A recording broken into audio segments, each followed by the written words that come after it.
The cruelest part about loving your best friend is realizing everyone thinks your story is a joke except you.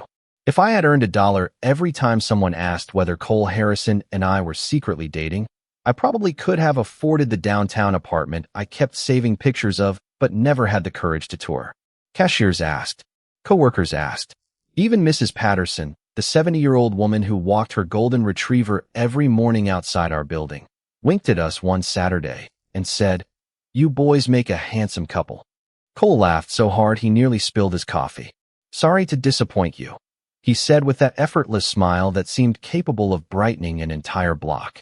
"I am straight." He said it lightly, almost automatically, like he had answered the same question 100 times before. I laughed too because that was what best friends were supposed to do. We laughed together. We made jokes. We pretended everything was simple. My name is Liam Bennett. I am 24 years old. I spend my weekdays designing logos for small businesses that somehow all want their branding to look more exciting. And I have been quietly in love with my best friend for so long that the feeling has become part of my daily routine. It was there when we grabbed breakfast together every Friday morning. It was there when Cole helped me carry groceries upstairs because he claimed I bought more books than food. It was there every Sunday evening when we watched terrible action movies simply because arguing about unrealistic explosions had somehow become our favorite tradition. Cole was 25, a firefighter with the rare ability to make everyone around him feel safe without even trying.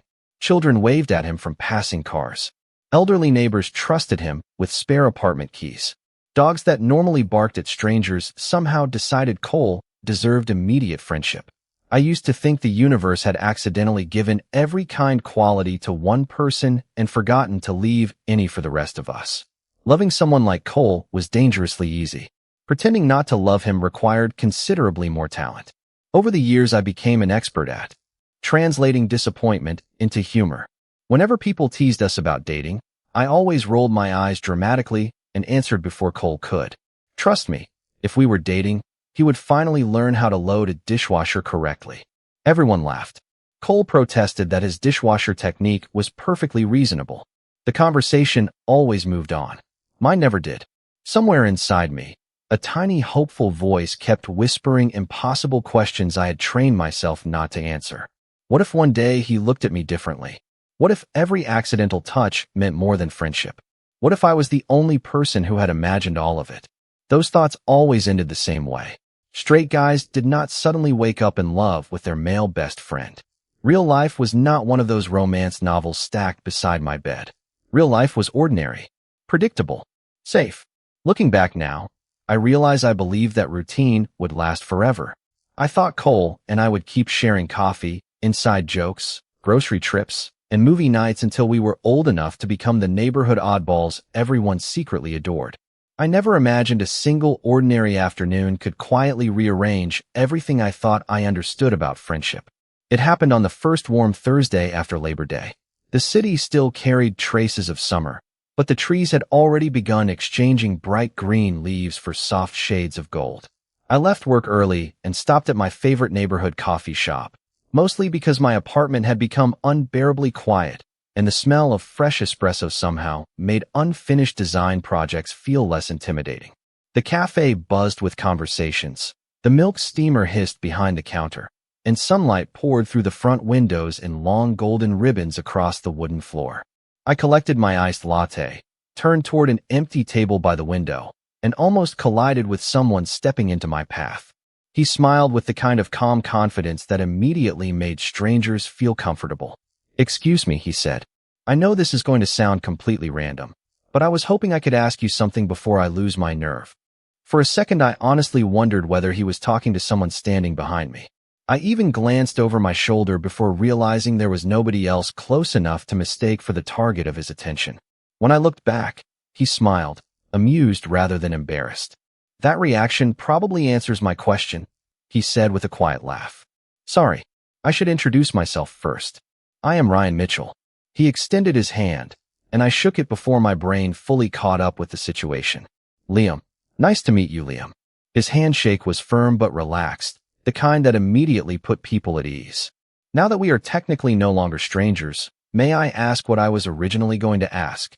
I folded my arms with exaggerated caution. "That depends. Are you trying to sell me life insurance?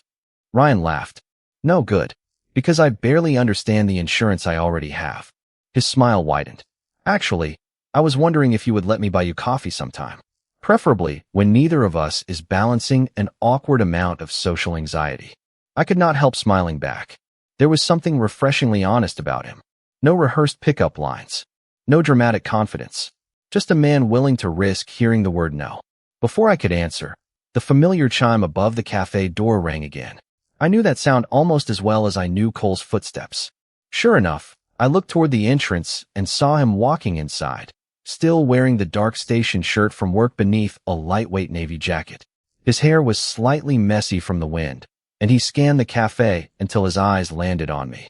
The easy smile that always appeared whenever he saw me crossed his face, but it paused for the smallest fraction of a second when he noticed Ryan standing beside me.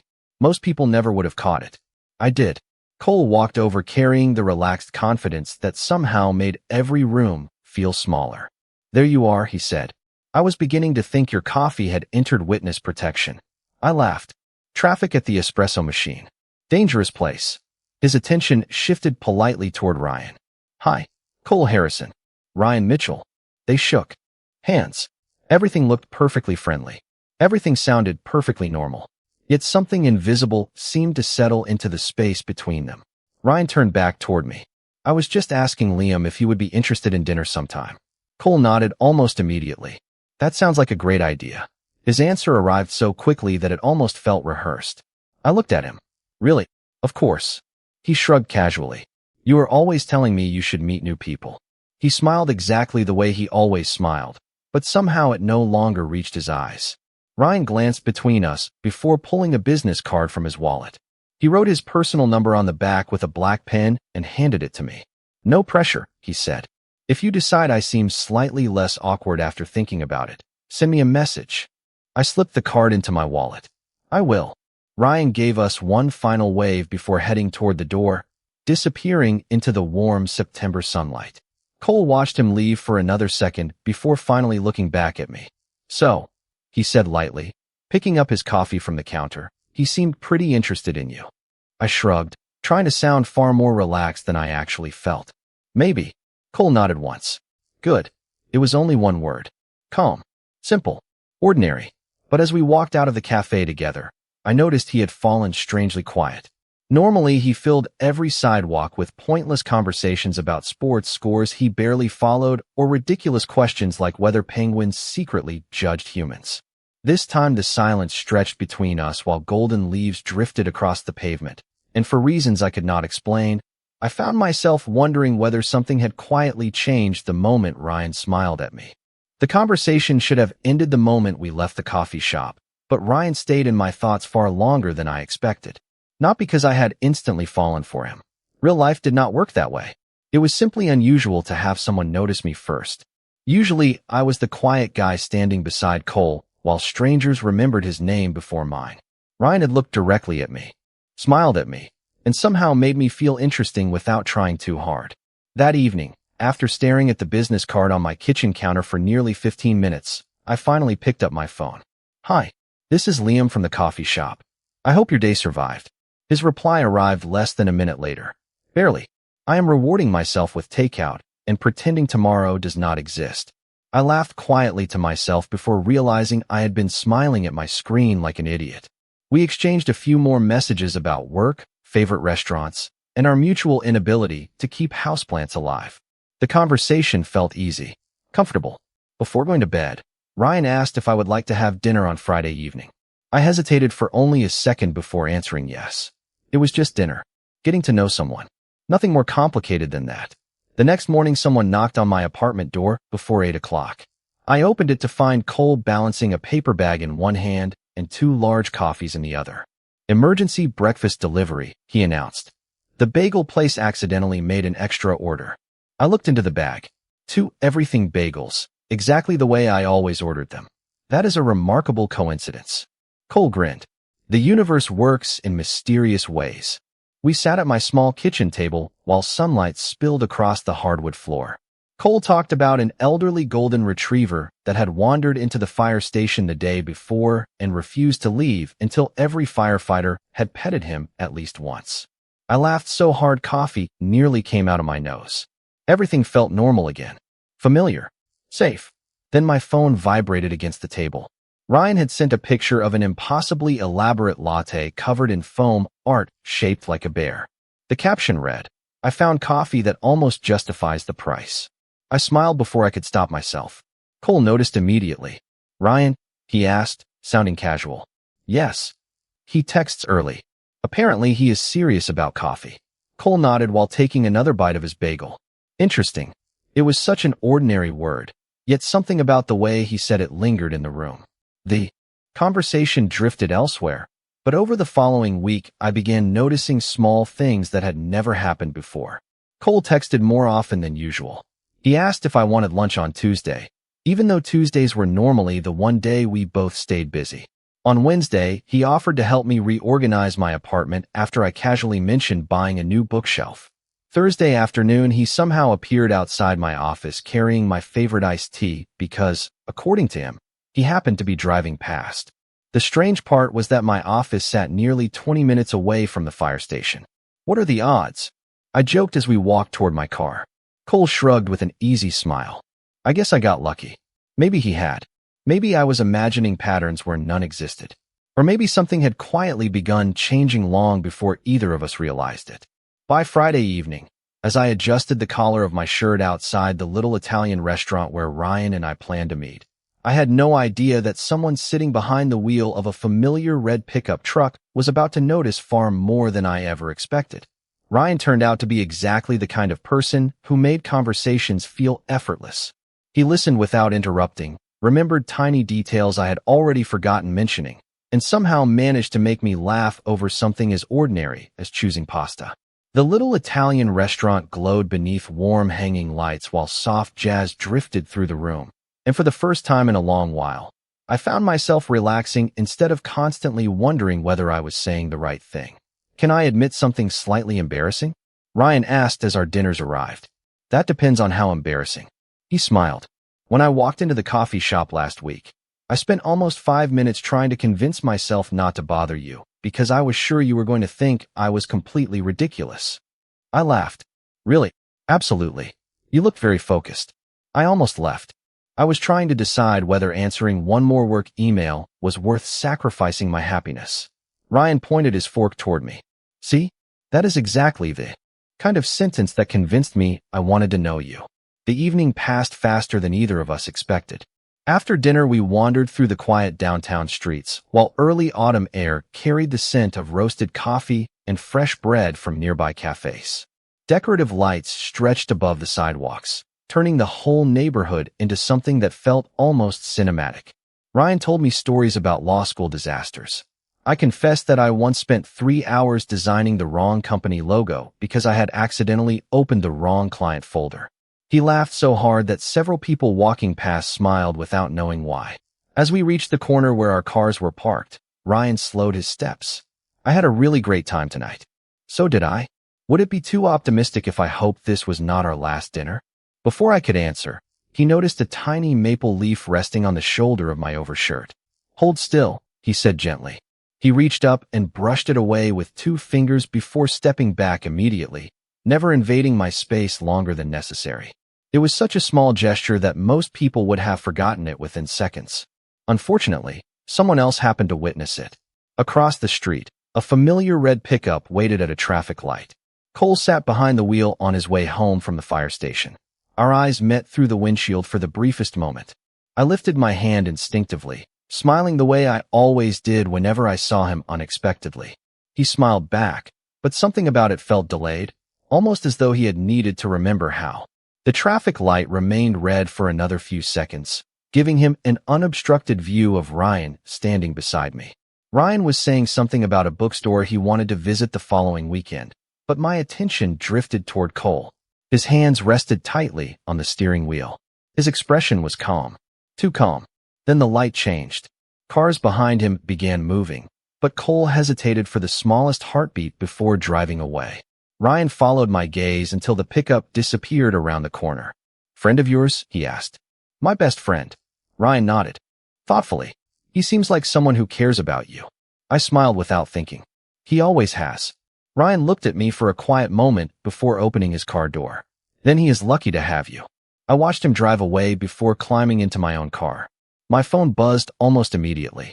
I expected a message from Ryan thanking me for dinner. Instead, the screen displayed Cole's name. The message contained only 4 words. Are you home yet? I stared at the screen longer than I should have, suddenly realizing that in nearly 6 years of friendship, Cole had never once asked me that question after spending an evening with someone else. I replied to Cole before I even started the engine. Yes, just got into my car. Almost instantly, 3 little dots appeared on the screen, disappeared, then returned again as though he kept changing his mind about what to say. Finally, one short message arrived. Good. Drive safely.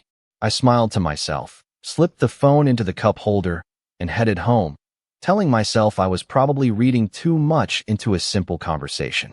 That explanation lasted exactly 3 days.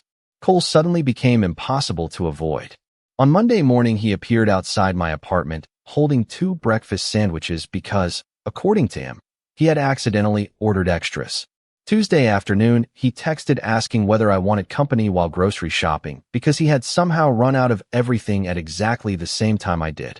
Wednesday evening, he knocked on my door carrying a toolbox after I casually mentioned that one cabinet hinge in my kitchen had started squeaking. You know, I said while watching him tighten a screw that honestly had not bothered me very much. Most people would have told me to buy a screwdriver. Cole grinned without looking up. Most people are not as charming as I am. That is an incredibly confident statement. It is also objectively true. I laughed, and for a moment, everything felt exactly like it always had. Yet small differences kept slipping into ordinary moments. Cole asked more questions than usual. Had Ryan texted today? Was dinner good? Did we have anything planned this weekend? Every question sounded casual on its own, but together they formed a pattern neither of us acknowledged. Friday evening, our mutual friend Megan invited us to the annual downtown autumn festival. The sidewalks overflowed with food trucks, local musicians, families carrying caramel apples, and rows of glowing string lights stretching between old brick buildings. Ryan joined us about half an hour after we arrived, carrying 2 steaming cups of hot apple cider. One for you, he said, handing one to me with a smile. I remembered you said fall does not officially begin until somebody puts cinnamon into a drink. I laughed. You actually remembered that? Some details are worth remembering. Cole stood quietly beside me, sipping his own coffee without saying a word. We wandered through the festival together, stopping to watch street performers and browse handmade art booths. Ryan naturally fell into step beside me, pointing out paintings he thought I would enjoy. At one booth, he leaned slightly closer so I could hear him over the music, his shoulder brushing mine for barely a second before he immediately stepped back. It was completely innocent, completely respectful. Yet when I looked toward Cole, something inside me tightened. He was standing several feet away, staring at us with an expression I had never seen before. It was not anger. It was not frustration. It looked more like someone trying very hard to smile while quietly losing an argument with himself. Before I could walk over, Megan appeared carrying a paper tray piled with fresh donuts. She glanced from me to Ryan, then toward Cole, and suddenly burst into laughter. Oh my goodness, she said, shaking her head. You seriously cannot see it, can you? Cole frowned. See what? Megan pointed directly at him with complete confidence. You have been following Liam around for 2 weeks like a golden retriever that thinks somebody is about to steal its favorite person. Ryan looked down into his cup, hiding a smile. I laughed awkwardly, assuming Cole would laugh too. Instead, he stood perfectly still for one long heartbeat before forcing out a quiet chuckle that sounded strangely unfamiliar. You are imagining things, he replied. But even before the words left his mouth, I noticed he never once looked away from me. The festival ended, but Megan's joke refused to leave my head. I replayed it while brushing my teeth that night. I replayed it while answering emails the next morning. I replayed it every time I caught Cole looking at me before quickly pretending he had been staring at something else. It was ridiculous. Cole had spent years telling everyone he was straight. One awkward comment from a friend was not going to rewrite reality. At least that was what I kept telling myself. Reality, however, seemed determined to become increasingly confusing. Monday passed without Cole texting me good morning for the first time in months. Tuesday arrived with nothing more than a short message wishing me a productive day. By Wednesday, he had almost disappeared completely. No surprise coffee deliveries. No random phone calls asking whether penguins had knees. No invitations to dinner. The silence felt unnatural, like walking into an apartment where the refrigerator had suddenly stopped humming. You never noticed the sound until it was gone. I found myself checking my phone more often than I cared to admit. Ryan noticed before I did. We met after work at a quiet bookstore cafe tucked between an old theater and a record shop downtown. The place smelled like fresh coffee and worn paperbacks, and rain tapped softly against the front windows while mellow jazz drifted through hidden speakers. Ryan looked up from the novel he had been pretending to read and smiled gently. "You have looked at your phone 5 times in the last 10 minutes. I laughed awkwardly. "Have I?" "6 now." I slipped the phone into my pocket. "Sorry. Do not apologize." His voice remained warm. "You are worried about him." I stared into the steam rising from my coffee. "He has just been different." Ryan nodded thoughtfully instead of asking unnecessary questions. Sometimes people become quiet because they are finally hearing thoughts they spent years talking over. I smiled faintly. "You always sound like somebody who secretly writes greeting cards." He laughed. "Only on weekends." We spent another hour talking about books, movies, and the best places to find cheesecake in the city. Yet even while I laughed, part of my attention remained somewhere else. Later that evening, I walked back toward my apartment beneath a sky washed clean by rain. The sidewalks reflected rows of warm streetlights, and cool autumn air carried the earthy scent of wet leaves. As I reached my building, I noticed a familiar figure sitting alone on the front steps. Cole looked up the moment he heard my footsteps. He was wearing a gray hoodie beneath his navy jacket, his elbows resting on his knees, a paper cup of untouched coffee cooling beside him. "Hey," I said softly. "Hey." He tried to smile, but it faded almost immediately. I sat beside him without speaking. We had always been good at sharing silence. Tonight it felt heavier than usual. After several long moments, Cole exhaled slowly. "I think something is wrong with me." I turned toward him. "What do you mean?" He rubbed a hand across the back of his neck, searching for words that refused to come easily. "I cannot focus at work anymore. I forget simple things. Yesterday, I drove halfway home before realizing I had left my station bag in my locker." He let out a quiet, frustrated laugh. "That has never happened before. Maybe you are exhausted." "Maybe." He looked out toward the empty street where yellow leaves rolled gently across the pavement. "Or maybe something is changing, and I do not understand it yet." His voice was barely above a whisper. Before I could answer, my phone vibrated inside my pocket. Ryan had sent a simple message asking if I had made it home safely. The screen lit my face for only a second, but it was enough. Cole noticed. His eyes lingered on the glowing display before drifting back to the quiet street. And although he never said a single word, I could almost feel the question he was still too afraid to ask. Cole never asked who had sent the message. He did not have to. Somehow he always seemed to know whenever Ryan was on the other side of my phone. He stood from the apartment steps with a tired smile that looked more polite than genuine. "You should probably head upstairs," he said quietly. "It is getting cold." I looked at him for another second. "Are you sure you are okay?" "I will be." The answer came too quickly. Before I could stop him, he picked up his untouched coffee, wished me good night, and disappeared toward his own apartment across the hallway. The next few days felt strangely uneven, as though someone had quietly shifted the rhythm of our lives. Cole was present, but only physically. He still answered my messages. He still smiled when we crossed paths. Yet the effortless version of him, the one who filled every silence with terrible jokes and random trivia, seemed to have vanished. Ryan, meanwhile, continued being exactly who he had always been. Kind, patient, never demanding more of my time than I wanted to give. The following Saturday, he invited me to an outdoor art exhibition held in the city park. Rows of local artists displayed colorful paintings beneath white tents while acoustic music drifted through the crisp autumn air. We wandered slowly between exhibits, stopping every few minutes whenever Ryan found something he thought I would appreciate. "This one reminds me of your apartment," he said, pointing toward a painting filled with warm earth tones and stacks of books. "Because it is messy?" I asked. He laughed. "Because it feels lived in." We bought hot chocolate from a nearby stand, and continued walking beneath trees covered in brilliant orange leaves. At one booth, Ryan picked up a small handmade ceramic mug painted with tiny mountains. "This looks like something you would choose," he said, handing it to me. I smiled. "You have been paying attention." "I have." His answer was simple, but there was quiet sincerity behind it. At that exact moment, I noticed a familiar red pickup slowing at the traffic light bordering the park. My heart skipped before my mind caught up. Cole. He had probably just finished his shift. Through the windshield, I saw him glance toward the sidewalk, expecting nothing more than a passing wave. Instead, his eyes landed directly on Ryan handing me the ceramic mug. Ryan smiled as I accepted it, our fingers brushing for the briefest second before he stepped back naturally. It was an ordinary moment, nothing dramatic. Yet the expression on Cole's face changed in a way I had never witnessed before. The color seemed to drain from his features. His smile disappeared completely. He did not look angry. He looked lost. The traffic light turned green, but the truck remained perfectly still until another driver behind him gave a short tap on the horn. Cole blinked as though waking from a dream before slowly driving away without lifting a hand in greeting. The drive home felt strangely endless. At the next red light, Cole rested both hands on the steering wheel and let out a slow breath he had been holding since the park.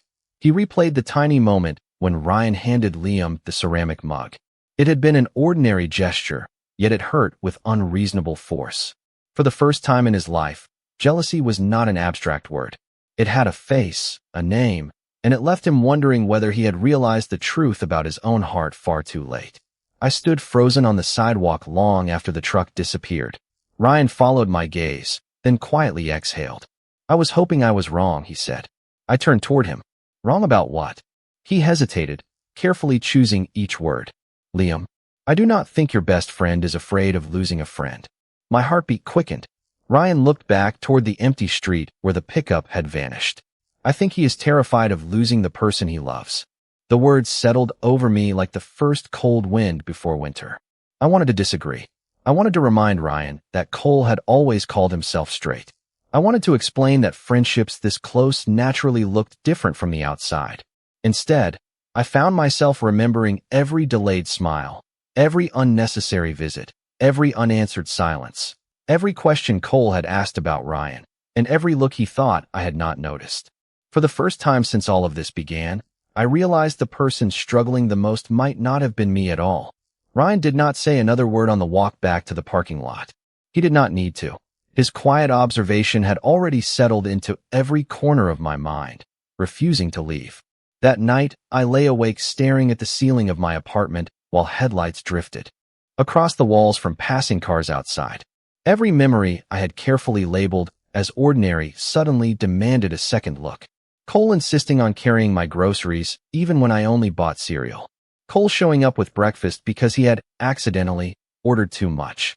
Cole asking about Ryan with forced casualness that never quite sounded natural.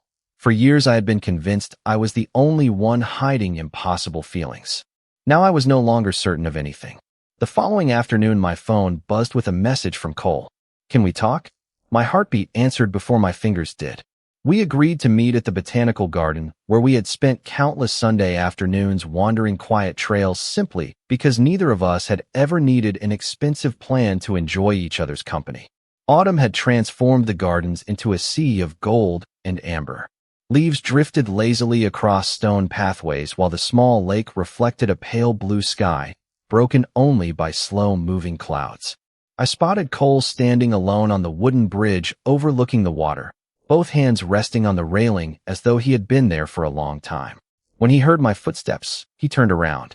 He looked exhausted, not physically, emotionally, like someone who had spent days arguing with his own heart and had finally run out of excuses. Neither of us spoke at first. We simply stood facing each other while the breeze carried the faint scent of pine and fallen leaves between us. Cole broke the silence with a quiet laugh that carried no humor. I always thought I understood myself. He looked down at the wooden planks beneath his feet. Turns out I was wrong. I waited. He deserved the time to find his own words. When Ryan came into your life, I kept telling myself I was only being protective. He smiled sadly. Then I told myself I was worried because we had been best friends for so long. He shook his head slowly. None of those explanations lasted very long. His voice became softer.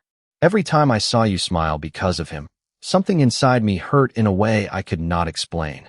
He finally looked directly into my eyes. There was no uncertainty left in his expression, only honesty. I tried to ignore it. I worked extra shifts. I avoided you because I thought distance would fix whatever was happening to me. He let out a slow breath. Instead, every hour away from you only made me realize how empty everything else felt. My chest tightened. Cole stepped one pace closer, still leaving a respectful distance between us. I have spent weeks asking myself whether I was losing my mind. He laughed quietly. Then I finally asked myself a different question. His eyes glistened beneath the soft afternoon light. Why does the idea of someone else becoming the most important person in your life hurt more than anything I have ever experienced? The answer, he admitted with another slow breath, had arrived before he was ready to hear it. Because it was never about Ryan, he whispered. It was about you. He swallowed hard, his voice almost trembling now. Liam, I do not know what label I am supposed to use for myself. I only know that the person I cannot imagine building a future without has always been standing right in front of me. For a moment, neither of us moved. The only sounds came from leaves rustling through the trees and the gentle ripples crossing the lake beneath the bridge. I had imagined this conversation so many times over the years that I always assumed I would know exactly what to say if it ever happened. Instead, every carefully rehearsed sentence disappeared the instant I looked into Cole's eyes. There was no uncertainty left there. Only relief, fear, and hope existing together in a way that somehow made perfect sense. I laughed quietly, and before I realized it, tears had gathered in my eyes. Do you know what the funniest part is? I asked softly. Cole gave a small shake of his head. I spent years convincing myself I had to move on because you would never look at me the way I looked at you. His expression froze. You? I smiled through another quiet laugh. I have loved you for longer than I can honestly remember admitting to myself. Cole closed his eyes for the briefest second, almost as though the words were too overwhelming to absorb all at once. When he looked at me again, the weight he had been carrying for weeks seemed lighter. I am sorry, he whispered. I made you wait without even knowing you were waiting. I stepped a little closer until only a respectful distance remained between us. You were trying to understand your own heart.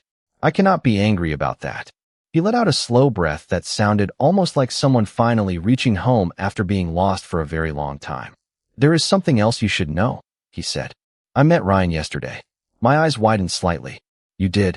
Cole nodded. I asked if we could talk. Before I could imagine the conversation going terribly wrong, Cole smiled with quiet gratitude. He told me I was the luckiest fool he had ever met. I could not help laughing. That sounds exactly like something he would say. Cole's smile grew warmer. He also told me that if I walked away without telling you the truth, I would regret it for the rest of my life. Cole smiled faintly. He admitted that part of him wished we had met under different circumstances. But he also said he could already see the way I looked at you, and that competing with something that had existed for years would never be fair. He chose kindness when he could have chosen bitterness. I looked toward the path leading away from the bridge, just as Ryan appeared in the distance carrying a paper coffee cup. He noticed us, slowed his pace, and smiled with genuine kindness before walking over. I hope I am not interrupting, he said. Cole immediately shook his head. Actually, thank you. Ryan chuckled softly. You do not have to thank me. He looked at both of us with the calm confidence that had defined him from the very beginning. Some people are meant to meet so they can stay together forever. Other people are only meant to help them find the courage to get there. He lifted his coffee in a playful farewell. I think my part of the story ends here. With that, he wished us both happiness and continued walking along the garden path until the autumn trees gradually hid him from view. We remained quietly side by side, watching the sunlight shimmer across the water. Cole slowly reached out his hand, hesitating halfway as though giving me every chance to refuse. Instead, I closed the remaining distance myself and gently slipped my fingers into his. His shoulders relaxed immediately, and the smile that spread across his face was brighter than any I had seen before because this one carried no hesitation, no confusion, and no fear. Neither of us hurried to leave. We simply stood there with our fingers intertwined, letting the quiet settle around us. Cole looked at me as though he was still trying to convince himself this was real. Can I ask you something? He whispered. You already are. A nervous smile appeared on his face. Would it be okay if I kissed you?